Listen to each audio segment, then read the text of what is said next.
So if you got Skoda, Superb, Seat, Audi, you know, 1.9 Tdi, BXE, PD engines, go into your live data, get your injection quantity deviation up for all cylinders, and your torsion value. Your torsion value needs to be close to 0 as possible.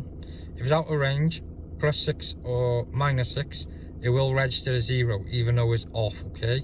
So, you know, you could be off half a centimetre and it'll come up as 0, and you'll think it's 0 and it's actually not. You've got to get it within range, okay?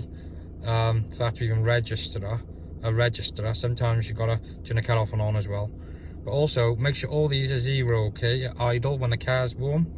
If they're all at 0, you're probably okay on your injectors. If you see any ones on there, start to worry, and that should be 0, okay?